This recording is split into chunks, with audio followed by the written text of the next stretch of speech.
ஒரு செடியில ஒரு பூ எப்பொழுதும் பூக்குமா, இல்ல அது எப்பொழுதாவது விருப்பப்பட்டா மட்டும் பூக்குமா?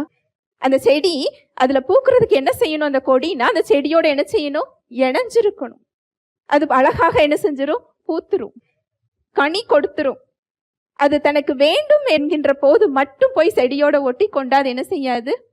அந்த உயிரை, அந்த வாழ்வை அந்த செடியில இருந்து அதை என்ன செய்ய முடியாது? பெற்றுக்கொள்ள முடியாது. அதுதான் இங்க ஆண்டவராகிய இயேசு கிறிஸ்து சொல்கிறார். ஒரு விசுவாசியோட ஆவியில பரிபூரணம் இருக்கிறது. நம்ம வெளியில என்ன பிரச்சனைக்கு தீர்வுகள் தேடுகிறோமோ, என்ன சூழ்நிலைகள்ல தேவனிடம் தயவு தேடி கொண்டிருக்கிறோமோ, சுகம் தேடி கொண்டிருக்கலாம், நிம்மதி தேடிக்கிட்டு இருக்கலாம், ஆசீர்வாதம் தேடிக்கிட்டு இருக்கலாம். அது வெளியே இல்லை, எங்க இருக்கு? நமக்குள்ள இருக்கு. ஒரு விசுவாசிக்குள்ள இருக்குது. விசுவாசிக்கு உள்ள இந்த பரிபூரணம் எப்படி வெளிப்பட முடியும்னு சொன்னா, அவரோடு நிலைத்திருக்கும் பொழுது.